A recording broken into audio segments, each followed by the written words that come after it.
Good morning, everybody, and welcome to SACAP's Mental Health Toolkit for Teachers webinar. My name is Katlego Matlala, and I am the Junior Brand Manager for SACAP based at the Johannesburg campus. Before we get into today's program, there's just a few house rules that I would like to bring to your attention. Please note that we will have a short Q&A session after the presentation, so please feel free to pop us your questions in the Q&A box at the bottom of your screen. We are also aware that there is continued high internet usage in the country, thus slowing down connection in some areas.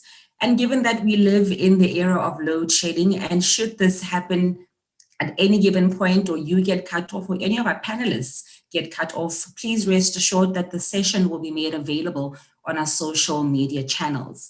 Just lastly, also, please keep in mind that we are still working from home. So if you hear an occasional microwave beep or a child screaming in the background, we do apologize for that. But without wasting any further time, my lineup today consists of Clare, who will speak into understanding the mental health impact of COVID-19 and management strategies. We also have Dr. Anne Govender, who will speak into the current learning environment and the challenges teachers may be facing. Lastly, we have Dr. Diana de Sousa, who will take us through a mental health toolkit she's prepared, where she'll be sharing a few techniques to help us keep the pulse on where we are mentally. Without wasting any further time, I will now hand over to Clare Chester. Thank you very much, Kat, and welcome everybody to this webinar. I want to begin by thanking you all for giving your time on a Saturday. I know how precious they are, so I really appreciate your presence here. As Kat mentioned, I'm going to be discussing the understanding of mental health impact of the COVID-19 pandemic, and I'm going to focus that specifically on learners and touch on some of the management strategies that may be helpful for you as teachers in handling this.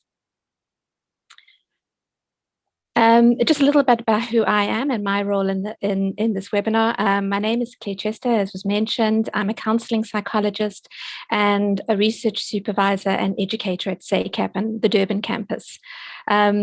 As a psychologist, I've been working for 23 years. I've kind of broken that up with the first 13 years of my career in student counselling and the latter part of my career in private practice. And as an educator, I have the privilege at SACAP of teaching across multiple different cohorts and multiple different subject platforms. But particularly the hat I'll be wearing today is that of psychopathology and I guess a little bit of crisis. So I'll be talking along with that hat in mind. I also wanted to begin by just simply acknowledging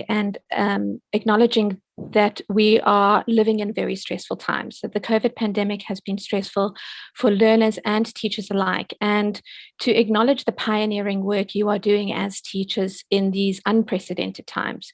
There's been no recorded history of having to teach under the circumstances in which you're teaching, and we are aware, and this is partly why this webinar has been organized and set up and developed for you, is of how stressful that has been because of the multiple different hats you've had to wear. In saying that, my presentation will focus specifically on the learners and some of the challenges experienced by them. But as you notice as I go through, you may recognize some of these challenges even in yourselves, and that's okay and completely understandable. The focus on teacher well-being will be addressed more concretely by Dr. Diana de Sousa at the end of the presentation, as the last speaker of the presentation, and she will be talking you through some of the strategies you can use. And I would argue that some of the same strategies will be useful as you become more familiar with them, to be sharing them with your learners. Overall, the purpose of this webinar is to offer a series of tools that we hope will be incredibly helpful for you and empower you as teachers and parents alike, because I know many of you are wearing multiple hats as being both teachers and parents, and so we've experienced the pandemic from both sides, as a teacher and as a parent. And it is our hope that this webinar, despite being quite short, will play its role in averting what we fear may be a mental health crisis in learners, teachers, and parents after the pandemic passes, and to try and address some of the mental health concerns around this. So let me begin by just kind of acknowledging some of the challenges that I'm sure you're all familiar with, but I just want to flag some of the common challenges that research has also identified as being particularly difficult for learners. The first and the early parts of the research around the pandemic in terms of adolescents and children focused on the closure of schools. And specifically what it looked at was the fact that there was an enormous loss experienced with where the structure of the classroom environment was taken away from learners. This would have been particularly challenging for your younger learners, those of you that teach younger children, but across the board in both adolescents and children, it was found to be a bit of a challenge. But it also had a few other knock-on challenges like adjusting to online learning, both for teachers and learners and parents, I think, as well as loss of peer engagement that usually happens at school and we usually take for granted. So that first big chunk of lockdown would have been incredibly challenging for many of our learners. But even once schools opened, learners were still exposed to a lot of challenges. And one of the ones that has been quite key is the financial stress that has been experienced by families. I don't think any family has been unaffected by this. And as a result, and of course, the impact of this could be different from different families, but I think it does bear mentioning that your learners may very well be experiencing immense financial strain within their home. And that, of course, causes a lot of pressure within the home environment. And this can range from just being stressful and experiencing and sort of internalizing the stress of their family to more severe cases where there might be real concerns around food security, shelter, and other loss of or change of lifestyle due to finances. I think we can't understate the potential separation from family members, and research has suggested that one of the areas where this is actually quite interestingly impactful, because I think we may overlook it, is even where we've seen parents who have been infected with COVID and have had to go into forced isolation within their homes. This is particularly challenging for young learners to understand and to why they can't see one of their parents, or in fact maybe both of their parents, for a period of time.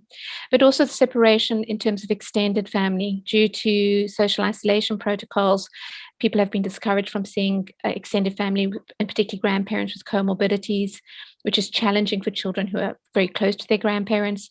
And then in situations like I know in our household, I have a parent overseas, and so not being able to see people and travel internationally, and therefore see see other family members.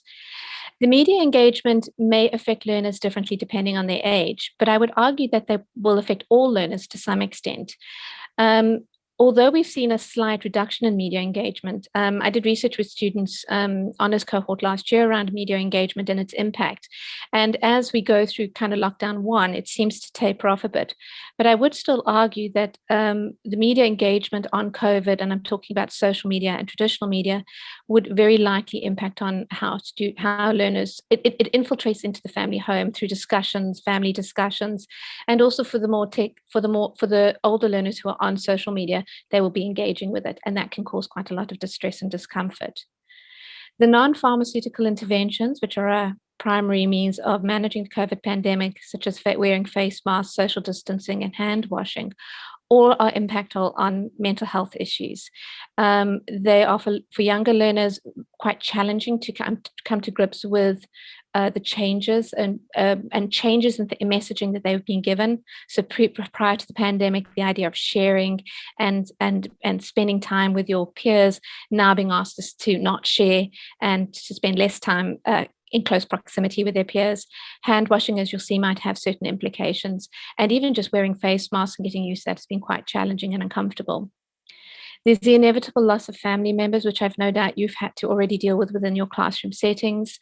And that can be loved ones or family, extended family or family friends, as well as trauma, because in addition to ordinary trauma, which we already know is something that we deal with in South Africa, there's the additional potential trauma of family members passing away or passing away at home, and that might be in the close proximity of learners. And this in and of itself can be quite traumatizing, and has resulted because of the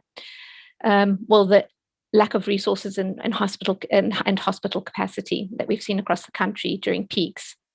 And then there are normal stresses that are exacerbated by COVID pandemic. things like parents working from home, which inevitably, for those of you that have worked at home during the lockdown, you will recall everybody competing for Wi-Fi, which increases family conflict.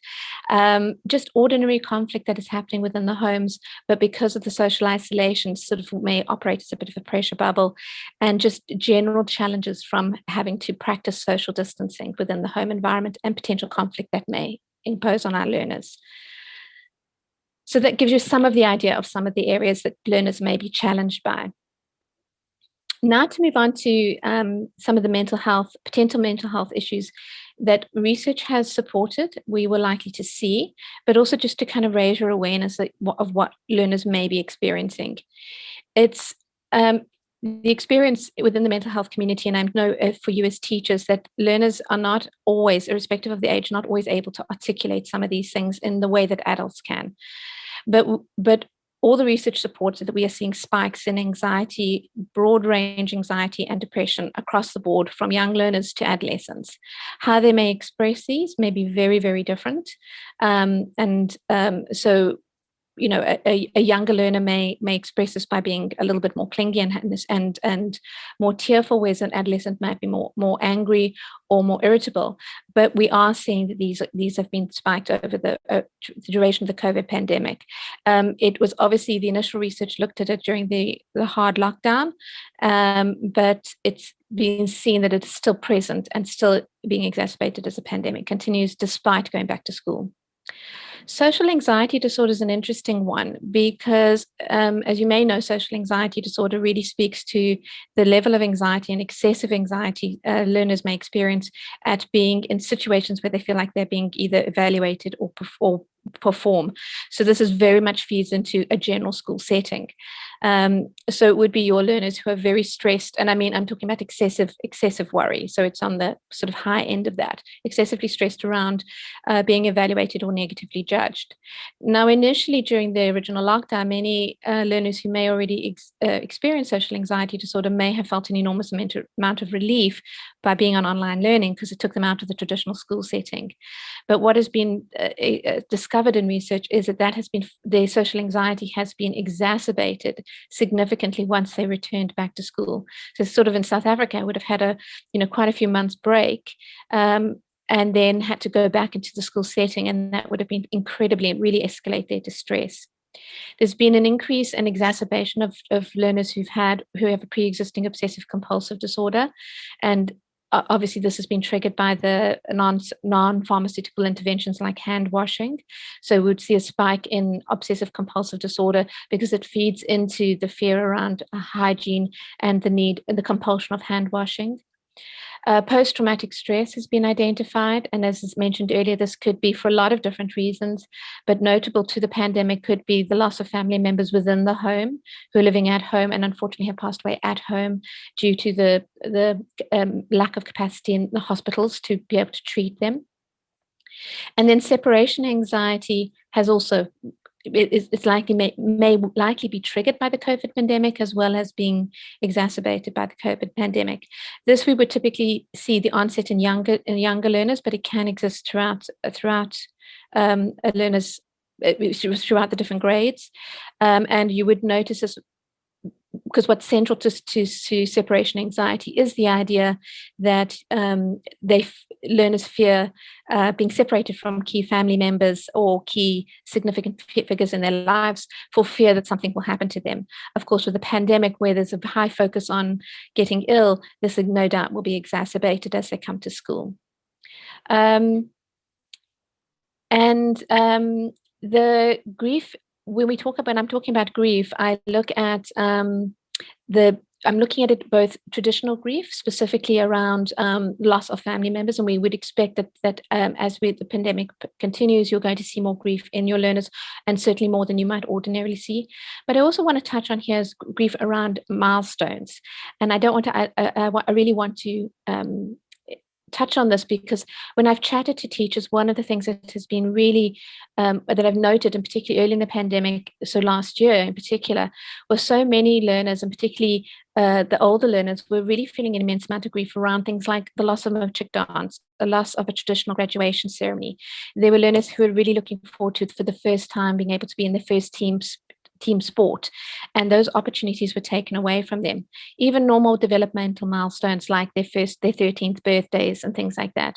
And I think we can't understate how learners and children may be feeling about that. One of the strategies that many learners use, and I think parents as well, certainly in the early stage of the pandemic, was the use of internet gaming and social media as a means to accessing safely their support networks. And I say safely from a pandemic perspective. So we saw there's been a spike in internet gaming and social media usage with adolescents and potentially even younger learners. Obviously, this comes with its own host of potential problems that you might see play out in the classroom. And these could include things like irritability, sleeplessness, online bullying. It makes them more susceptible to that. And also there's always the ever-present fear of compulsive gaming and compulsive internet use. Loneliness and isolation, I think, is something that most learners will have experienced to some extent. And this is because things like traditional sports, and I know they're starting to return to schools, but traditional sports for a long time was not available to them. And that's where a lot of learners engage with their peers. But even with the social protocols and their lack of access for engagement in social activities outside school. So a lot of parents are trying to not allow the kids to have play dates or go and visit their friends as much as they ordinarily would have. And that can facilitate loneliness and isolation. And interestingly, if this is not addressed fairly early, research suggests that this can have an impact on potential impact on depression up to 9 years after the fact. And then finally, I want to touch on special populations. And these include children that had pre-existing mental health issues, and that can range from the autism spectrum, your ADHD population, learning disabled population. During the hard lockdown, many of them lost access to their normal support mechanisms. Everything shut down, and as a result, many of their symptoms may have exacerbated over that time, in addition to the ordinary pressures that were experienced within families. So it is very likely with these populations to see that there will be a spike or some sort of decompensation in how they are coping. So I think it's just something that we need to be aware of with those special populations. They might be experiencing unique challenges that have not been covered here. So what can we do about it? One of the first things I'd like to address is that of how to recognize the early warning signs. I say this really tentatively because I feel that as teachers, you are already on the front line, and probably many of this is something that you're very aware of, but perhaps it's more just raising it and bringing it to your attention. The first thing we would suggest, or I would suggest, is looking for changes in behavior. This would have initially been challenging when the schools returned, because the changes of behavior, in some cases, you're meeting learners for the first time as their teachers. But looking at changes of behavior, and particularly because learners, and particularly younger learners, are not always adept at speaking about what's going on for them emotionally, we tend to see it acted out more in the classroom. I'm aware, as I'm even talking about this, how much more pressure this puts on you, is because you are on the front line of working with our precious commodities, namely children, to watch out for these, as well as adjusting to a new work environment, which Dr. Anne Govender will talk about later. But we want to look at for things like irritability, restlessness, poor concentration, nervousness. Key, I think, is social withdrawal. If you're seeing learners sort of withdraw from their peer groups, particularly. Poor appetite, attention-seeking behavior, which could present very differently depending on the age of the child, aggression and angry outbursts, and what you may notice is fatigue or sleepiness in the classroom, but could be a lack of sleep. All of these, I know, are part of normal learning, normal growing up, normal developmental stages. But as I pointed out earlier, what we're looking at is a change, and if you see that change in an age-appropriate way. So what is irritable behavior for a young child, or grade 1 or grade 2 child, may be very different for someone in adolescence, matric, or grade 11. But I think here early identification is key. What the idea is to jump in and try and take jump in as early as possible to avert the symptoms worsening or the situation worsening. In some cases, it may be mild distress, but these are the sorts of things that you would typically see as signs of perhaps even more potentially serious disorders. And then always, one of our suggestions is to take the pressure off yourselves. Also, is to liaise with the parents in home and to note if to ask them if any of these changes are also being found in the home environment, and in that way, working with parents in order to more successfully address them. So which then brings me to what can you do once you've found the early warning signs and started liaising with parents. So there's some, first of all, yeah, you can move, if I can go to the next slide. So there are some advantages to taking action early. One is, and this is really, I suppose, the gist of this particular presentation, is preventing any distress from worsening. And I do, much as it's uncomfortable to talk about, in extreme cases, suicide prevention. If we have high levels of depression, and if we are seeing an escalation in depression, if we don't address these fairly early, what we don't want is for these to worsen to a point where they're getting it's starting to develop more severe signs of psychopathology or mental illness. And some of the key ways of doing that would be to empathically engage with learners about the change in behavior. So I think the starting point is really to chat to the learners. And this really requires just generating a safe space to discuss what it is what you've noticed and asking the learners if they can talk about what it is that they're experiencing. Where possible and where appropriate, to try and normalize this experience. I've added the caveat of where appropriate, because obviously we don't want to normalize suicide ideation in the sense of that it is, what we want to know is, it's note that is an extreme expression of a normal feeling of depression perhaps, but to normalize the change and to normalize that also children are pioneering a new normal. And as much as I have disquiet about that phrasing, because I think sometimes it may underplay the significance of the challenges that we're experiencing, it does also allow learners to understand that they are not alone and that many people are experiencing this. So to normalize the experience of the discomfort, and then to facilitate the conversations with parents, or even encourage learners to facilitate if they're old enough. So your older learners, your adolescents, to encourage and empower them to have conversations with their parents. This gives them a sense of agency, which I think is really valuable during this time where so much is out of our control. Or as always, where necessary, make an appropriate referral to a mental health professional.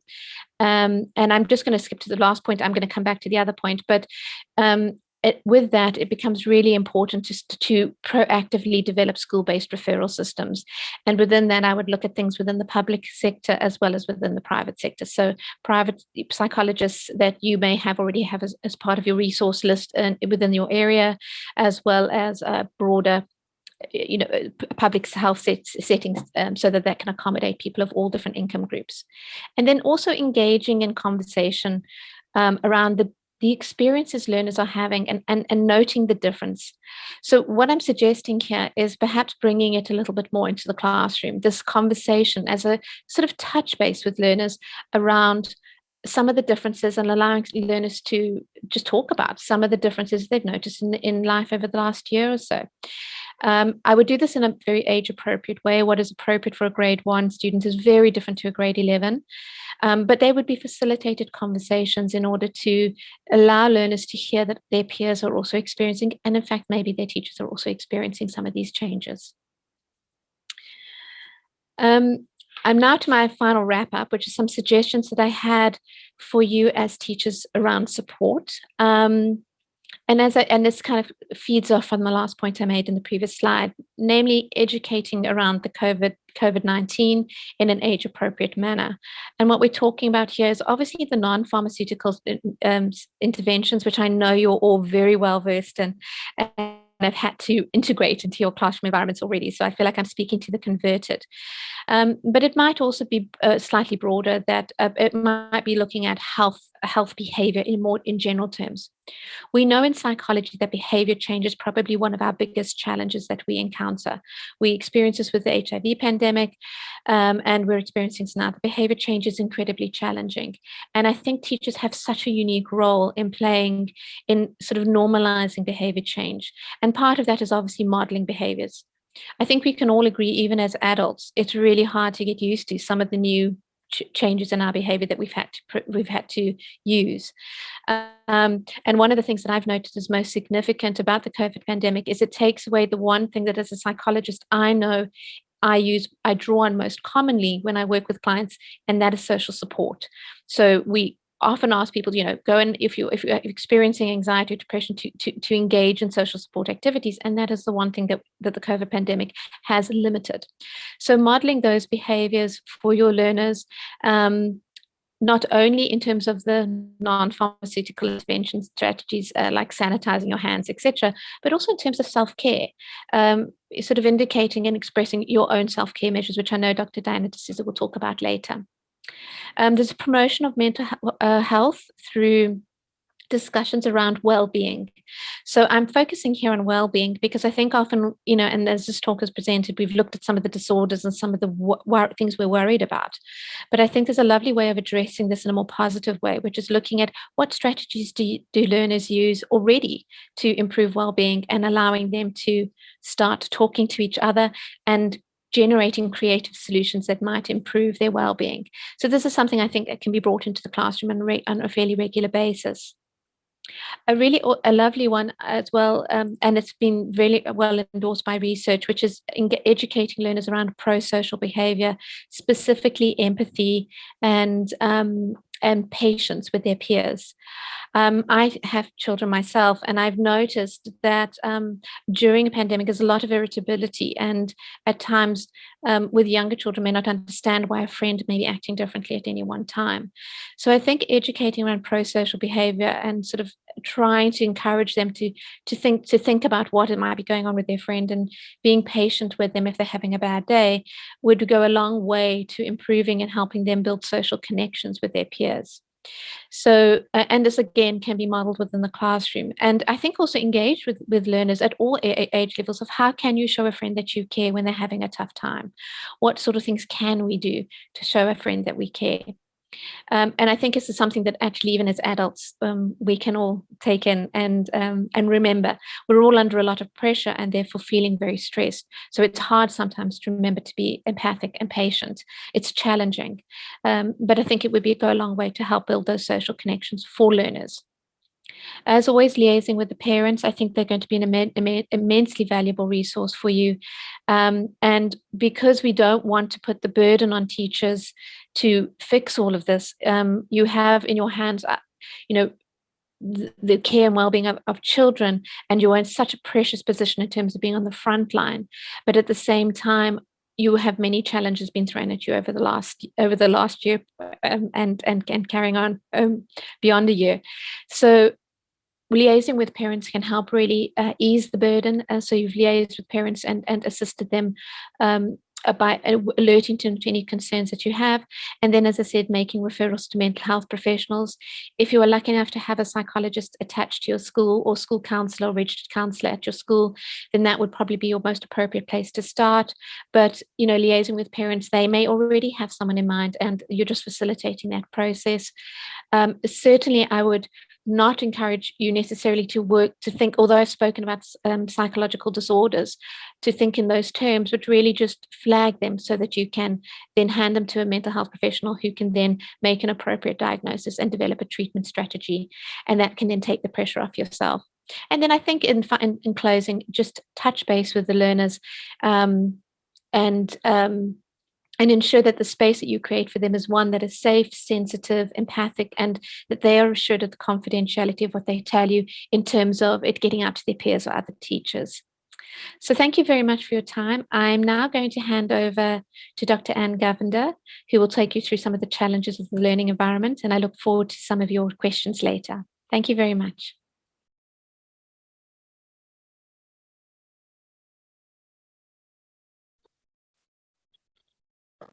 Hi, good morning, everyone.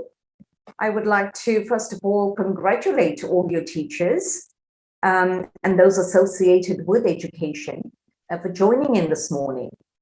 Some of you are at the end of your term break. You go back to school on Monday. The rest of you are still in, towards the tail end of the term.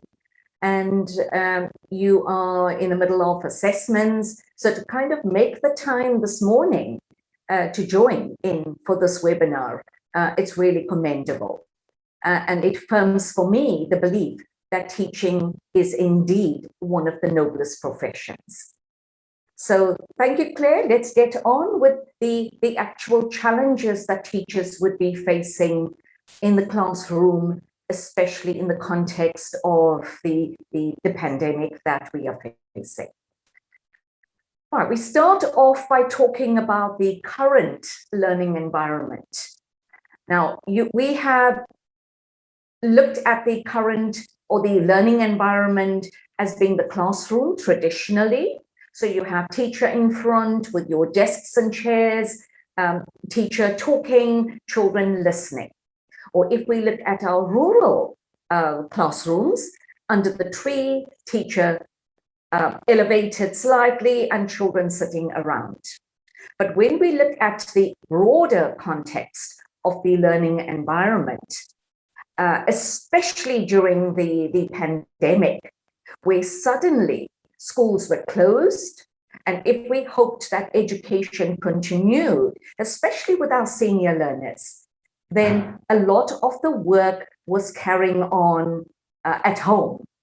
So it was no longer that traditional classroom setup that defined the learning environment, but the learning environment could be any space where learning was happening.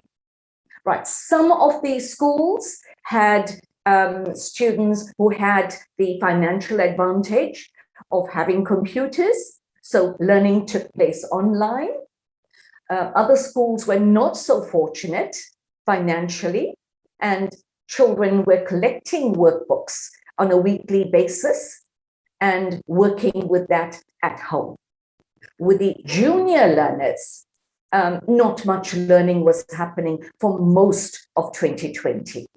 And a lot of the pressure for that part of the school population was placed on family members to either engage in some kind of learning, or where learning in the traditional sense came to a stop. Right, the third component of the learning environment is the culture or the ethos around the school.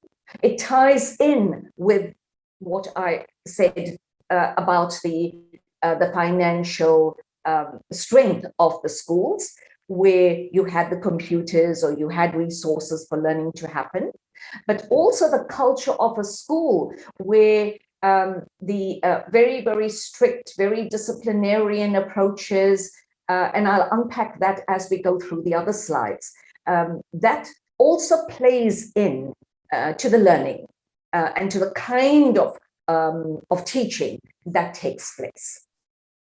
Okay, so let's move on to our next slide.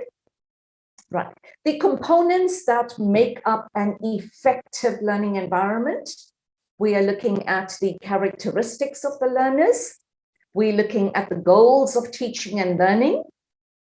We're looking at the activities that would be used to support the learning. Then the assessments that you as teachers would be using to grade your students so that they can be promoted to the next grade. And that was a big challenge last year. And then the culture, I touched on that in the earlier slide, that the school has that will infuse into the teaching environment. So if we look at the characteristics of the learners, and this was a big challenge. Sorry, we go back to the previous slide. If we look at the characteristics of the learners, Claire has spoken about some of the characteristics from a psychological point of view, but I want to touch on that a little bit more. Previously in a classroom, I'm looking at the average classroom, 30 plus in many of the schools. Some schools have 50, 60 learners in a classroom. The challenges that teachers traditionally faced was that when you look at the cognitive ability of those learners, it spanned from low functioning in some schools, if there were no special schools, to our gifted children all being placed in the same classroom. So that was a big challenge for teachers. But added to that now, with the COVID backdrop, you having children come in with, for example, you now have to look at your emotional intelligence of your children. Because children that may have had the high IQ were suddenly exposed to the COVID situation and all the challenges that Claire mentioned. And suddenly you realize that your high functioning children, your students that were, the top 10 were suddenly not able to perform because of the crippling anxiety. Because children were not able to face the changes that were happening so drastically, from the known to the unknown. And I think that's a challenge even teachers face, from suddenly being comfortable with the way you taught your lesson, walking in and being comfortable, and suddenly where certain things were changed, where you have half your class, or where you had to go into the online space, or where you had to now see whether your learners were in a state where they were now conducive to learning, that there were no blocks in place. Right. Many of the learners with parents losing their jobs, the financial constraints, not having a meal at home and coming to school.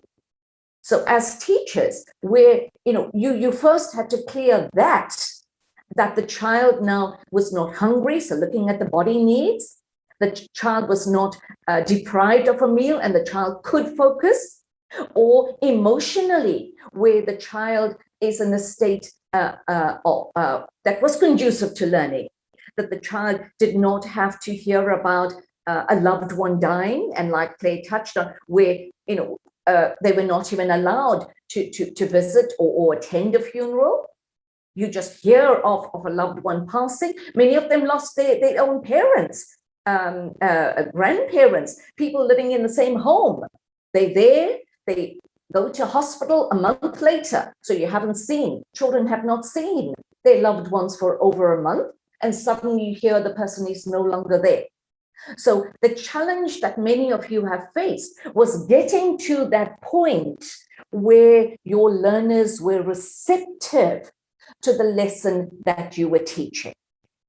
Now, Dr. Diana will be talking about some of the tools, and what I have done, with teachers that came into my practice and they've tried it.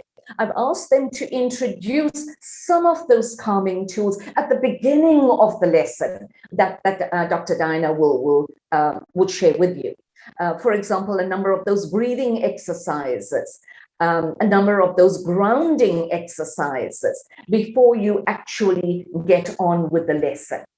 Right, so becoming aware whether your learners were ready to receive what you were giving them. Right. And then also tying in with that, the goals of teaching and learning. That what is your goal? I know a number of schools, the education department came on board with this because the terms were reduced, this part of the syllabus was cut. As part of the syllabus was chopped off. So you had less information to work with. But what is the goal? Is that goal to teach them enough, to give them enough foundation to get to the next grade? This also calls a lot for the adjustment on you as the teacher, especially those teachers that have had years of experience, or even the newer teachers. The fear that if you don't teach the complete syllabus, would that make you less effective as a teacher? Right, so that was a part of the anxiety that many of you went through, that the following year would teachers now be looking at work that you have covered and feel that you were ineffective because certain sections were not covered. So that is something that the school as a whole, management as a whole, needs to address. And if we have members of management here, we don't know how long the lockdown and how long the current school situation would go on for. So that is something I'm sure you are already discussing it with the staff. But looking at goals and changing those goals. The goals that were in place in 2019 changed in 2020. And 2021, amendments being made again, around the goals of teaching and learning. Right, then the activities, moving from that traditional teacher in front, learners seated before you, and in slides that come later, I will talk about those activities in a little more detail. But suddenly, where you have to now look at a different set of activities if you were not already doing that. And I'm sure many of you had the variety, but the challenge now, where it's not just in the classroom, now it needs to be where those activities can also be done at home. And the challenge there again was, can it be done at home? What is the home environment like? So even though, you may have a middle class family, like Clare stated, you've got the challenge of who's going to use the iPad at that point in time, because parents were working from home. So the activities need to be a mix of where they could get out of the IT space and still do many of those activities. Right, then the assessments that you would use to see whether the child progressed enough to move to the next grade. Traditionally, a lot of it was classroom-based tests, even the projects in front of teachers.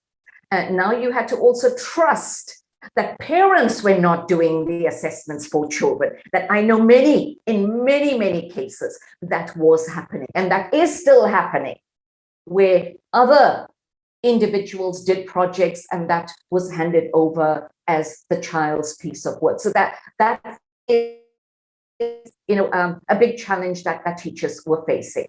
Right, so look at your assessments. If you have a mix, going onto the online space, especially with your senior learners, where it may have been, and I also found that the WhatsApp platform was used very effectively by teachers, where either lessons were recorded or certain question, not the entire lesson, but segments of the lesson were recorded and then passed on to students. And those teachers, very creative, very dynamic, very passionate about their work, they were able to get through the parts of the syllabus that were most relevant and then created the foundation for the following grade. So well done to all of you on this platform as well, that became so creative. But obviously now the culture at your school would also dictate how creative you could be.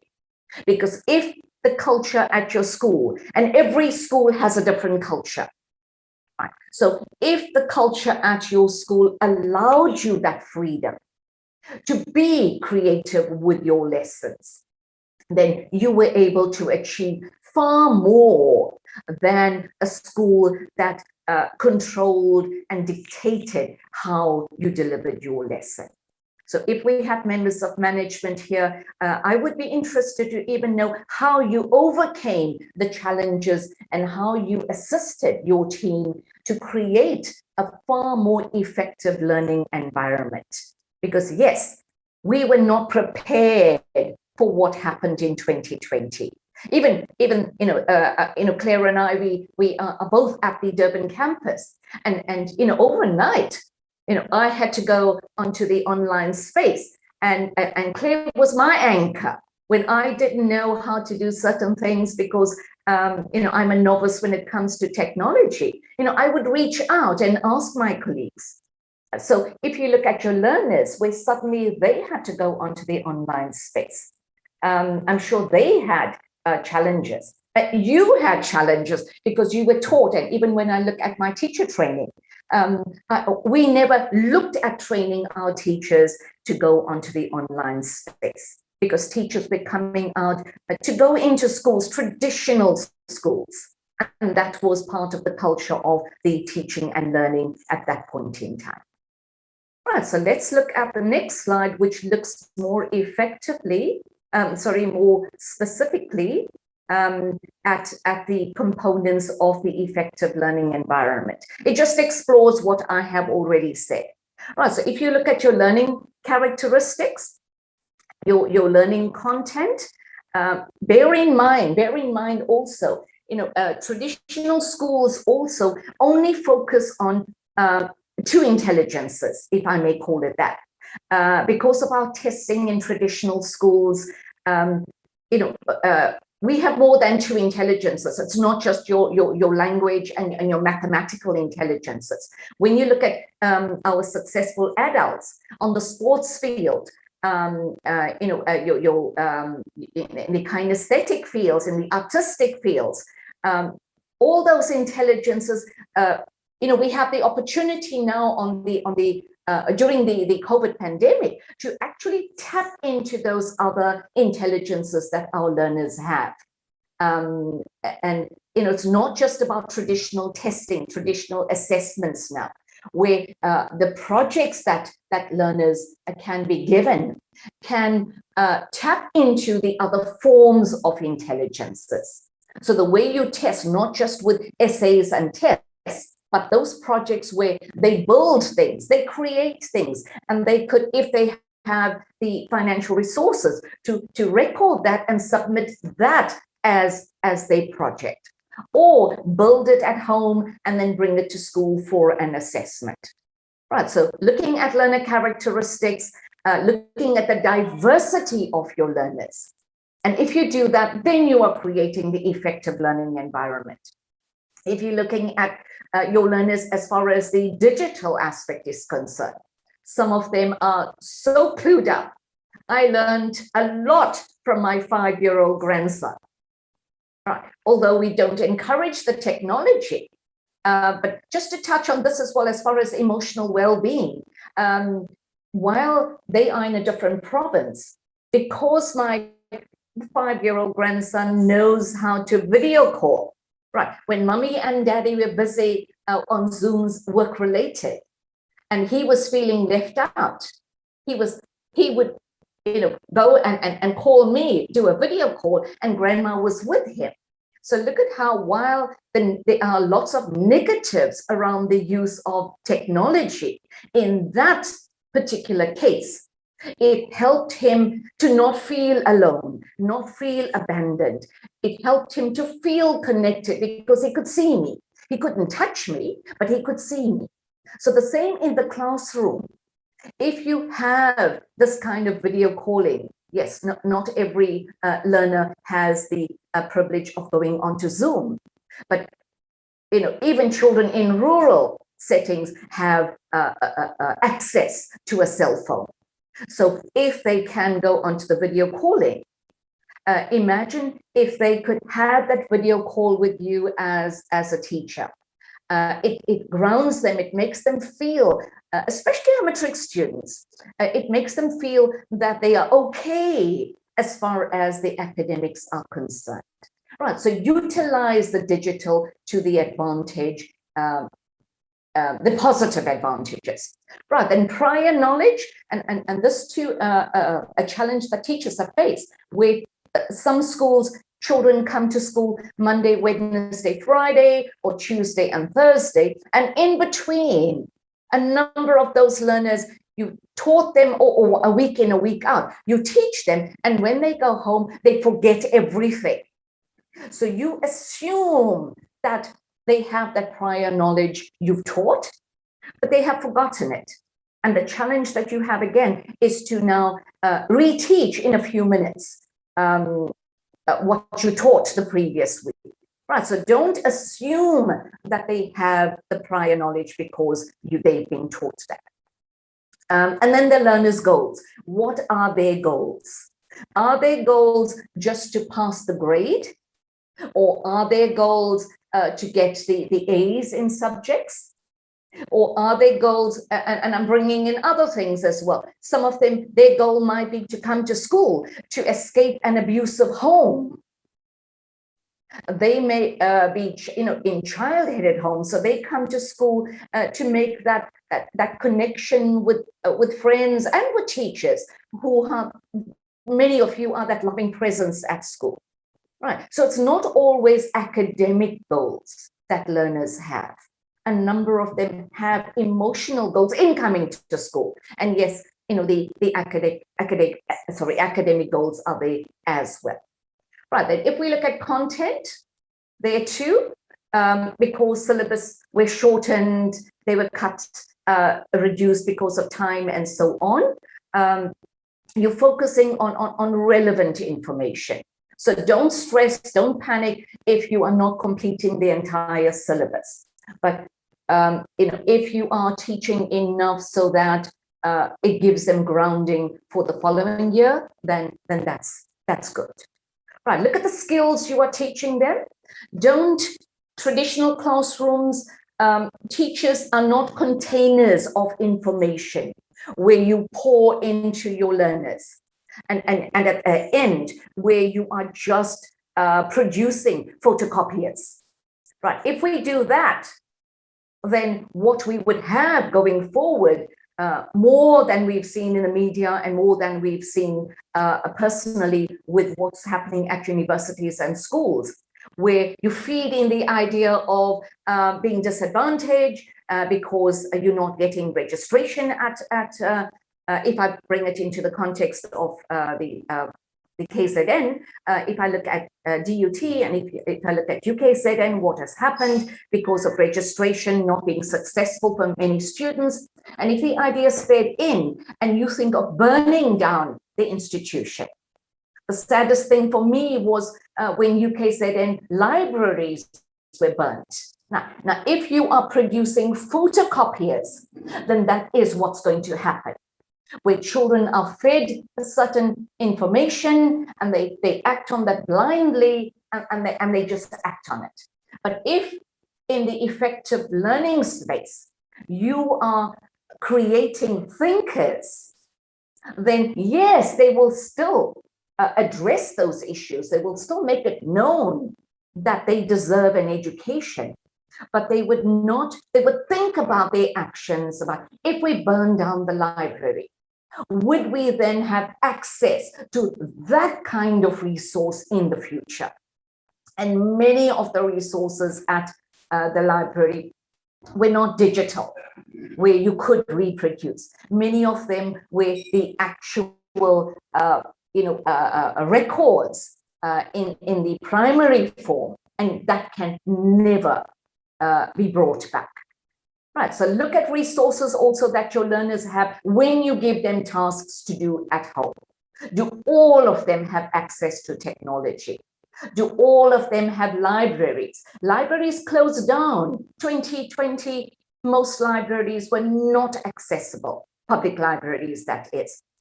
So if children could not access those facilities, if they could not access those resources, then they could not complete the projects in the same way that they could have done in 2019.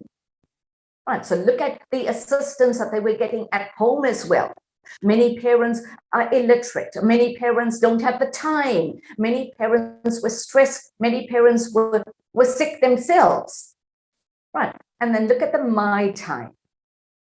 Coming back to you as educators, many of you had the anxiety. Many of you tested positive for COVID. Many of you had family members who were tested positive and who passed on. So, again, credit to you that this morning, despite all those challenges, and where some of you, many of you, gave the time out of the school day. No, many of the time I have made the last year, would still take that call, who would still reach out to the students. So the My Time that you gave to your learners, that you're still giving this morning, highly, highly commendable. Okay, so let's move on. I've touched on many of this, so I'm going to go faster. The learners, I spoke not just about the cognitive challenges. So become aware that it's not just the cognitive challenges, but we're also looking at the challenges as far as nutrition is concerned, We're also looking at the challenges, the emotional challenges that create blocks to learning. Right. And you've got to navigate around that to get to that space. And if you ground them, and if they feel safe, and if their basic needs are addressed, then they will definitely be more open and conducive to the learning. Right. Subject delivery cannot happen. So you too deal with your anxiety first. Subject delivery will happen, but you need to address the basic needs of the learners first. Then the school requirements and ethos, if it is a challenge, that needs to be addressed so that you still are able to address enough, content, enough of the content can be delivered in order for assessments to take place. Right, and then outside elements where you are dealing with the pandemic in the same way, in a similar way that your learners are dealing with it. So you need to take care of you first, because if you don't fill you up, then you would be running on empty. Then you would not be as effective in the classroom. So you are still number one, look at your needs, look at your emotional needs, and when that is addressed, you would be far more effective. Right, world news as well, reading too much of the newspaper and so on, no good. Right, the passive approaches employed for the past generation of learners are now obsolete. And not just because of the pandemic. In fact, we should have made this change. Many of you did make the change, where many of you were not the container of knowledge in front, pouring into empty containers of learners. And I know how creative many of you have been. Many of you also use technology. In some of the schools, a lot of the technology was already being used. But to those of you that entered an alien platform, the online space was quite a challenge. It was scary for many of you, but I think many of you have now got to that point where you know it enough to engage, and even learners. And don't be afraid. Some of those learners, like I said, even with my university students, there were times when I went online in April last year, and I would ask the students, and they would guide me along, look at this icon and do this and do that. And before very long, I was very comfortable on the online space. So I was not afraid to make my students aware that it was foreign territory to me. Right, so you too, especially with the senior learners, because they know so much about the online space. Right, so let's go to our last slide. And this is just giving you a few techniques of how you can not be that container of information pouring into your students, how you can now see yourself as the facilitator and give the students the opportunity to question. So you're not creating photocopiers here, you're creating thinkers. And if you take a section of the your syllabus and give it to students and let them come up with questions, let them become teachers in that moment, you create that open dialogue in which students take on the role of the teacher and generate their own questions about a topic, about reading material, the lesson, and so on. Right. You can still guide them, you can still monitor, you can still provide them with some of the questions or look at the questions before they take on the role of teacher, but give them that opportunity. This does a lot for the EQ as well, giving them the confidence. I know many years ago, I did it with my students. And years later, a student came to me and said, because she had done that, it gave her so much of confidence to be, in front of a group and deliver, a workshop, because the confidence was already given to her at school. Right. So do that. You also need to change the way you look at you. You are not, like I said, that body of knowledge pouring into the students. You are the facilitator. Right. Encourage students to develop their active learning skills by quizzing one another, sharing their thoughts and taking notes. Right. So you have a new section, and let them now, take on that leading role. Right. Ask one or more students to take on the opposing role in a predicament. Looking at the whys. For example, children are taught in school the sky is blue. And I know I had a child where, the child gave a different color, not just the sky. No, this was about a carrot. He colored a carrot purple. And he was scolded for coloring the carrot purple because he believed the carrot is purple. And he was, like I said, made to feel that he's stupid. And in exploring that idea, the child said, but I went to Food Lovers and I saw the purple carrots. And then when you get into a conversation, he saw purple onions and purple potatoes. But look at how we now teach in a very rigid way, like the sky being blue. And when this child also painted a sky in a different color, he was told a sky is blue. Why are you putting reds and oranges? But this child went far beyond. That child was watching sunrises and watching sunsets. Right, so he was, a couple of steps ahead of other students. Even in a math problem, where teachers have very rigid marking memos, and you go through every step. And if the child jumps a couple of steps and gives you the answer, the child is marked down because the child missed a couple of steps. Instead of acknowledging that child's thinking is far more superior, that he is able to jump those steps. All right, so I'm just throwing that in the mix for some of you teachers to reflect on what you are doing. I'm sure you are aware of that already, but praise you if you are able to see that. Right.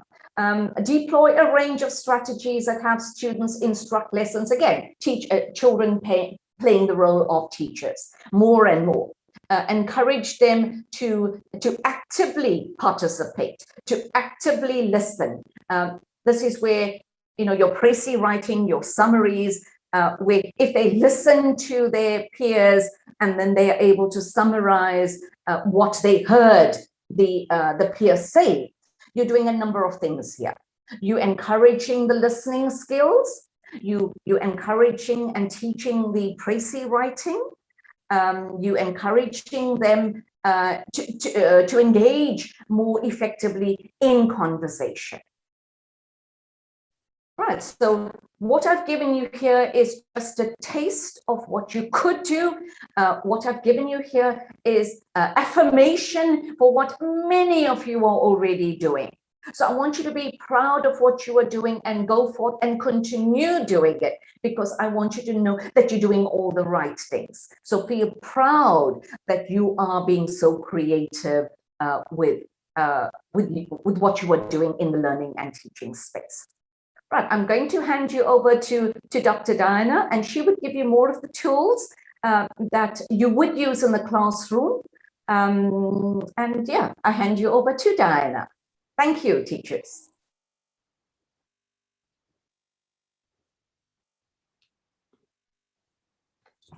Good afternoon, everyone. So wonderful to have you attend our webinar today. So my section of today's webinar is really a coping toolkit. So definitely some nice practical strategies. So I have the honor of being the head of teaching and learning at SACAP, and an educational and research psychologist. So to start with the next slide. So as both Claire and Dr. Anne have highlighted, teachers are in an immensely hold a very specific and unique burden with the COVID pandemic, and just generally in guiding learners or students if you're in a more college or university setting. So this topic of self-care is very important for us to talk about with teachers. Of course, the starting point would be asking yourself these questions. So as a teacher, maybe as a parent, and reflecting on what are you worried about at this moment in time? What are you most concerned about in the upcoming months? What strategies have you already put in place with regards to your workspace, if you are still teaching online, or if you have returned back to a school environment? What resources do you have at your disposal? And resources are, we're using the term here very broadly. It could be your spiritual, could be physical, could be your extended family, your work colleagues. So resources is just your broadest social support. Were you able to engage in anything enjoyable over the period last year? So something to focus that has made the more difficult or challenging days where you've had to manage strong emotions or feelings. And as a last question to contemplate and reflect on individually, what do you think has gone well for you? So either already this year, because we are already in April, what has worked well? And also as various topics have already been talked about, from assessment strategies to the flipped classroom idea of asking students in engaging dialogue. What are those that have particularly worked for you? So I think it's very important that you take, even it's 5 minutes or so before your day kicks off, to actually reflect on how are you doing. So checking in with yourself is important. So as we move to the next slide, why should we be talking about self-care? So it's very important that self-care isn't just about a way to sugarcoat your feelings. It's rather really based on helping you manage your reactions to strong feelings you may be experiencing. Of course, we are still very much in the midst of a time of fear and uncertainty with the COVID-19 pandemic. So it's okay to feel emotionally vulnerable. But at the same time, we can focus on what you can do as a teacher, or even as a parent in the home environment, where these self-care strategies are really focused on taking care of yourself. And in doing so, you take care of students or learners, or even your own children, because we model self-care. And if we practice self-care, we model that in such a way that either children or learners or students will learn about them. So there's a very valuable passing on of valuable strategies that are about emotional intelligence, but also lifelong learnings that we can share with those around us, be them students or learners or even our own children. On the next slide, as Claire has highlighted in the earlier parts of the webinar, and Anne has also highlighted, is that we are living in a time where there are potential signs of traumatic stress or compassionate fatigue. So secondary traumatic stress could be in our learners, in our parents, and also as teachers. We are there to guide, we are there to mentor our students. So compassionate fatigue is a very real phenomena we need to consider. The symptoms that I've listed on the slide speak into a whole array of possible symptoms and can either range from mild to quite debilitating.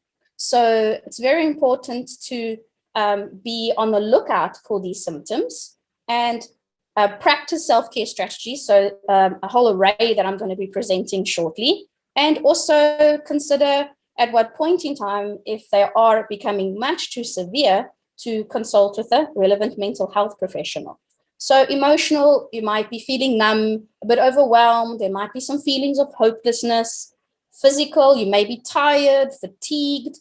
Behaviorally, you might be having to adjust to a very different routine, being online, or having to really have a schedule that is not what you were used to, given schools closing, schools opening, having to restructure how the curriculum from within the classroom setting, but also your home and family life would have been altered over the course of 2020, and potentially still in some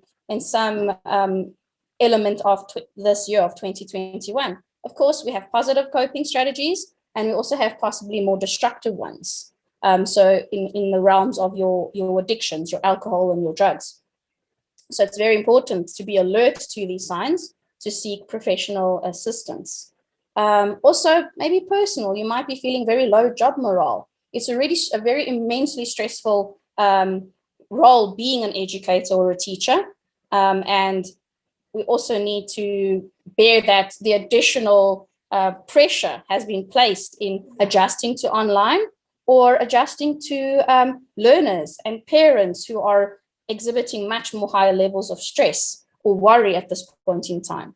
We also have cognitive, so there could be some concentration difficulties in coming to decisions, or they could actually have trauma symptoms due to so vicarious trauma, or due to hearing all of the COVID statistics on a daily basis. That could also be having an effect on teachers, and also if you've lost families, co-workers, or loved ones. Also important signs to be monitoring to be able to seek professional assistance. There could be some spiritual questions. So what is about the meaning of life and self-satisfaction, and interpersonal. So some teachers might withdraw, feel emotionally unavailable to their learners, to their co-workers, or even to their own family members. So very important to keep these signs and symptoms in mind, because they can, in some sense, benefit from the coping strategies, which I will move to next, or may need a referral to a mental health professional. So on the next slide, one way in which to manage ongoing stress is about boundaries. So this is a very practical way. I've listed 3 elements on this particular slide. So I call this as looking at your social media. So what are you focusing on hearing or reading about world events? There should be a balance of some positive events versus just focusing on negative events, because it's very important to have a sense of agency or a sense of how you can control what you actually read on social media, so you're better able to manage the strong feelings that it might elicit. Work-life boundaries is also very important. So in the work context, it's important that you create a clear division from what is work to what is family time. You can choose to do this with time management, with establishing particular routines, but there must be a clear space in how you manage to control or set up your time in a way that makes you feel empowered of how you are spending your time. And then that will elicit a clear sense of empowerment of you are in control of your time. And by establishing routines, it will also help you feel that you can manage any emotions or reactions to particular events.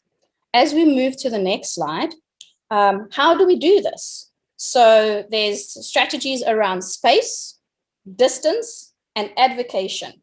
So the strategy around space is much more focusing on, do you have a designated workspace if you are teaching online? So whether it's a little corner, whether it's outside, but is there a nice dedicated space where you can actually work if you are teaching in the online space, or whether you are not teaching in the online space, when we have to do your marking or where you're doing your lesson preparation, just a nice designated space so you can have absolute concentration. This could even be part of the advocation and telling your friends and family that you've got a timer, you're going to switch on that timer, and after that timer is up, that you will then go back and do some fun activities with them or some relaxing activities with them. So it's important about create routine. Of course, distance. This relates to my earlier point around doing a social media inventory. So asking yourself, when you read something on social media, so this is whether it's Facebook, Instagram, Twitter, how are you feeling about what you're reading? And looking very carefully around, does those news items make your feelings overwhelmed? Do they make you feel a bit sad? So it's important to notice, and that sense of being aware of what you're feeling not only is helpful to for you to discern, okay, I can control what I'm feeling because I can control not to read anymore, or I can control to go do another activity that's going to make me feel better, but it also allows you to manage your reactions to things. So advocation is telling your friends and family that this is kind of the routine, and that you do need some time to yourself, and what you choose to do in your alone time, be it the relaxation strategies which we'll look at in a moment, be it actually maybe even compiling a gratitude list. What are you grateful for? Is very important in managing and understanding how you're feeling, so that you can better feel in control of your environment. So as we move to the next slide, managing with children. So this is very much important for teachers who may also be parents. So how do you establish routine? How do you plan breaks? So to spend for yourself, so your self-care time, or even just away from your work, and also cultivate independent learning. So this could be in terms of creating depending on the age of learners, some learners require a lot more structure and routine, particularly when they're younger. So creating a list of what they can do. So and not necessarily just sitting in front of the TV or just the iPad, but maybe some coloring in, maybe some drawing, maybe some reading. So creating some lists that children can be guided by what they can do in their time, but also giving them structure. So have those little timers to say, okay, so after 10 minutes, then you can move on to this activity. So it helps also build their executive functioning skills, which is your higher order, cognitive and critical thinking skills in planning your time, organizing your time, and doing different activities. And also telling your kids when is their break time to do something fun, because working in bursts is important to do that, but also create a routine that allows for a clear balance between activities you can do with children and activities that you can encourage for them to learn to be a little bit independent. That is, of course, age appropriate. As we move to the next slide, this speaks into healthy routines. So very important to physically look after yourself. So this could be your making sure you have enough sleep, spending time outside, maybe going for some walks. Identify activities that you feel is going to restore your energy level. And again, it's all about creating structure, creating a routine, creating a timetable that allows for you to recharge, but also to recharge as a family. And also you can think about how this would be important within your teaching environment, because especially under COVID-19, whether you're working with learners with or without learning barriers, structure is very helpful for them to understand what is expected of them in a learning environment, and also how they, when they need to ask for assistance or help in understanding a particular question. So structure is very important. It guides children in developing both their cognitive skills, their critical thinking skills, but also building in a grounding technique or relaxation technique in the first 5 or so minutes, or even asking sometimes children just to get up, stand up, move a little bit around, gets their energy level a little bit more settled, and also it will allow them to then be able to focus and concentrate. So as we move to the next slide, connecting with others. We are very much social beings. So I know Claire mentioned pro-social behavior. So connecting with others is about scheduling time. So making time for others. Time is one of our most valuable resources. Sometimes we overlook how important it actually is. We almost take it for granted, but time is a very valuable resource. Searching for self-care strategies that you could implement. You could even just express how you're feeling, and then maintaining connection. So it's so important that even if we are living in this COVID pandemic, we are still very much in the digital age. So we in some instances are able to do video chats. So we're able to see our loved ones, see our colleagues. In other instances, we may have to rely on the traditional phone call to maintain that connection. And it's important that you identify different people within your social circle that can feed your self-care. So if it's for physical self-care, maybe you have a colleague or a friend who likes to gym or is very big on yoga. So they can maybe speak into your physical needs. You have also your church, for example, where you have spiritual healing and wellness. And of course, you have the other friends that you can also speak to. And it's very important that our social connections become so valuable because they allow us to not just connect, but they allow us to also build us up and also generate a sense of meaning. And also this connection becomes even stronger if we are also able to reciprocate. So as we move on to the next slide, this is a very useful technique in considering very much what is within our control and what is not within our control. So by actually understanding the difference between what we can control, so you can control the routines you set up for your family. So between this time and this time, I will be doing work. Between this time and this time, it's dinner. Between this time and this time, it's family time. You also control what curricula or what activities you share. So to encourage the active learning, collaborative learning, you also do your own social media inventory. You decide what you read or don't read. You can also decide when students are going to be handing in assignments. And you can also are in very much the driving seat of following the COVID-19 recommendations around social distancing, sanitizing, and so forth. So by focusing very much on distinguishing what we can versus we can't control, we feel a deep sense of an empowerment and a sense of we are in the driving seat. And because we're in the driving seat, we can manage any emotions or sensations or feelings that we are currently experiencing at the moment. What we can't control is also important to highlight because it then allows us to identify that the negative energy that we are actually attributing or actually allowing these to take our energy can actually be stopped. So we can't determine if others follow social rules. We aren't not in control what happens with students' homes or family situations or what's going to happen next. But we can actually control how we approach things, okay? As we move on to the next slide, besides being able to determine what can I control and where can I focus my energy and where can I actually empower myself and focus on how I can truly approach a particular situation, how can I widen that circle of control?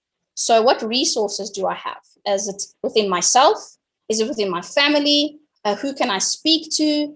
Are there communities or particular organizations that allow for me to build relationships that allow for more resources, so activating resources in the community? Maybe there's support groups for teachers or support groups for parents that we can either have in particular schools, or there might be professionals who are already running these support groups. Some of them might even be available online.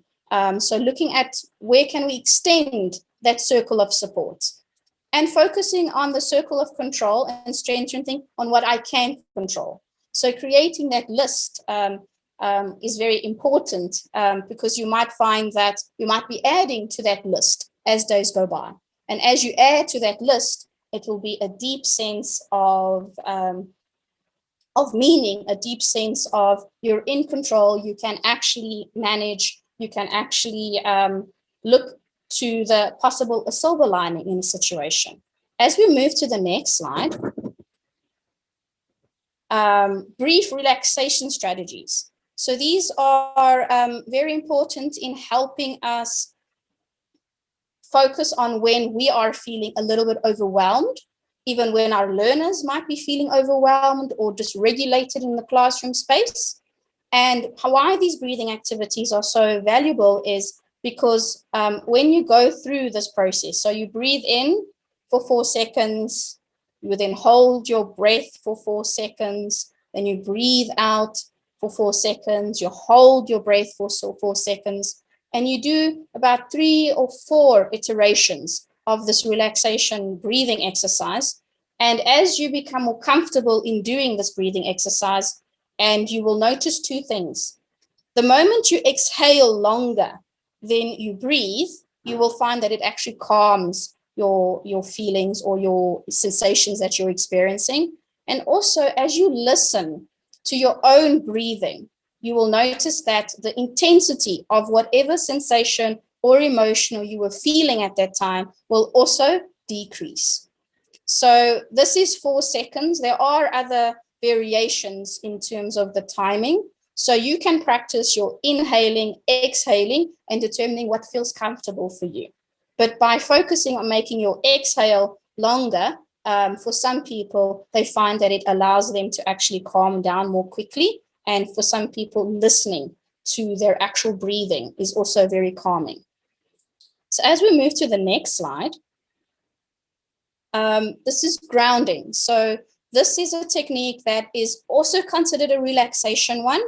And I find that it works a lot with teachers or even learners who are actually quite upset about something or very anxious. So when you have learners that have test anxiety or performance anxiety, they've got to do a speech in front of others. I find this works very effectively in the schooling environment. So it's 5 things you can see, 4 things you can touch, 3 things you can hear, 2 things you can smell, and 1 thing you can taste.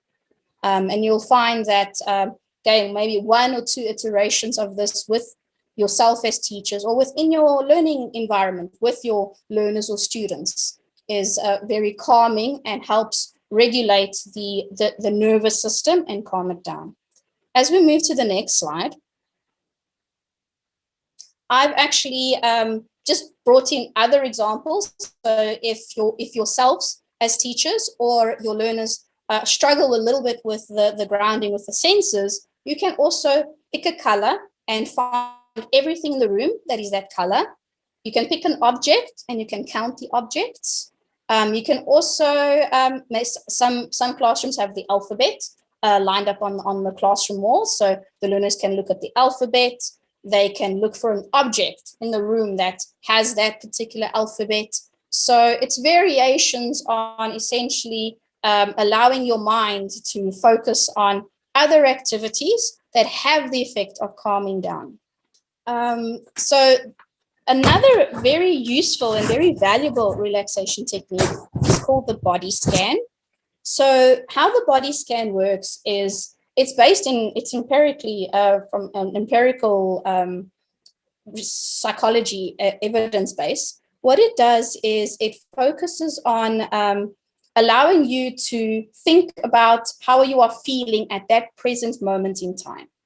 So we use sensory words to diffuse the intensity and visualize this particular emotion leaving our body. So as an example, as I'm sitting now, maybe I have this very prickly, unsettling sensation in my stomach. As I allow my body to focus on that feeling, so I'm comfortable closing my eyes and then focusing on that feeling in my stomach. And I'm also focusing at the same time on visualizing how I can change that feeling from this prickly, tense feeling to one of lightness. So as I envision this feeling traveling down to for example, to my legs, to my toes, when it reaches my toes, I feel this lightness. And this absolute lightness wants me to actually walk. And if I were to start walking around, I would find that this lightness would then allow for the sensation to start leaving my body. Of course, the body scan can also be used in conjunction with the breathing activities. So focusing on the feeling that's in my stomach, taking a deep breath, letting it go, and then allowing for, in that moment of exhaling, letting go of that unpleasant, twitchy feeling in my stomach and then replacing it with a calm lightness feeling. So this is a body hold exercise.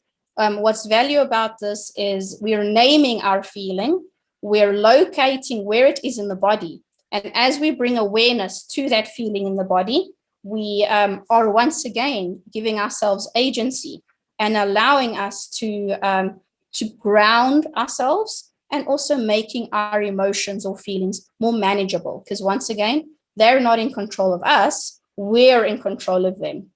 On the next slide, it's related to the body scan as part of body hold and brief relaxation, is an activity where we focus on using our body to hold the emotion, and once again focusing on bringing awareness to that particular emotion. So this works by you would hold your body. So I've put a picture on the slide, but of course you can hold in a way that you are feeling comfortable. What is important is to focus on the connection points. Okay, and those connection points are particularly important because our body holds our emotions. And by actually holding onto your body, by as the slide is indicating, you're actually allowing your awareness of that emotion. And in that moment, when you feel that emotion, you can pair it with your breathing techniques. So you inhale, you then exhale, you let that, as you're letting breath go, you're letting that emotion also dissipate at the same time. So it's creating a deep focus at primary touch points and allowing you to use your body to hold emotion, but also your breathing techniques to help hold and also release that emotion. And once again, illustrating that you can manage and you can control what you're experiencing at this moment. As we move to the next slide, this is an alternative strategy of the advantage of touch. Okay, of course, we also need to bear in mind if we have learners who have sensory processing difficulties, whether this is something that we could or couldn't do in the classroom. So we'd have to establish that up front. But if we are wanting to use this as a self-care technique on ourselves, some people find a lot of benefit in drawing around their feet. So imagine drawing a line on the ground and focus on, as you are drawing a line around your feet, what you are feeling in your body. You can also trace a shape. So you can trace a shape on your hand, on your forearm. And touch is another way of bringing a sense of calm. We can think of as parents when they pick up the crying infant, that bodily contact between parent and child is very soothing. So touch is another sense that we can draw as a tool in a self-care strategy. As we move to the next slide, we can also count. And this is another version of using a more cognitive strategy of counting backwards from 100, or we can recite the alphabet backwards. So it's another strategy. For some people, they might prefer more cognitive, whereas some people might prefer the more breathing. Some people might prefer to combine them with counting and breathing. And some people might want to combine counting with the body hold or the body scan activity. As we move to the next slide, this is very important. It's one that I think is when I actually discussed this with the teachers and educators that I work with. Many people fall into the trap, believing they're a terrible person when they make a mistake. And if you were to spend a moment thinking about something that's worrying you, that's on your mind, maybe you are berating yourself for something, some flaw or something you should have done better. If you were to actually look at that situation and instead of focusing on yourself, rather reframe it as how would you actually have approached the situation had it been your friend? So what would you say to a friend who is struggling, who has made a mistake? What do you say to yourself? why are those two situations or scenarios different? And as you're thinking about that particular scenario for yourself, versus if that scenario was your friend, what would you say to yourself in comparison to what she's saying to your friend? What would you change if you were to treat yourself as you would your friend? So again, some reflective exercises that can also allow for a way to self-care and make different decisions in relation to ourselves, and many a times not be so hard on ourselves. So self-compassion is also a very useful self-care strategy we can use. As we move to my last slide, in stressful times, it's okay not to be perfect.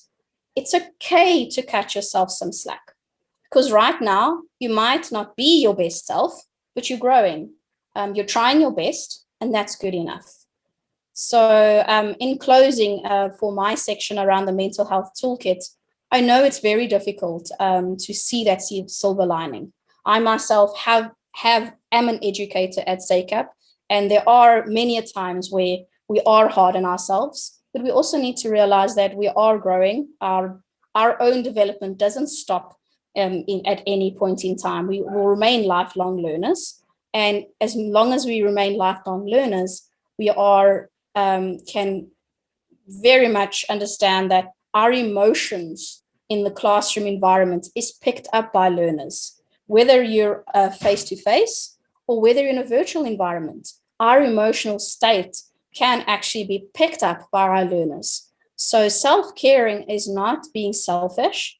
Self-caring is focusing on what we can be doing, and also in that regard, what we can actually teach and self-model to our learners beyond in just the curriculum, but also lifelong skills. And the importance of self-care is what we can actually be also imparting to our learners. So I hope that some of these strategies are ones that you might look into, might considering. Hence, I've picked such a diverse grouping of self-care strategies that can be used. And now I'm just going to hand over to Clare.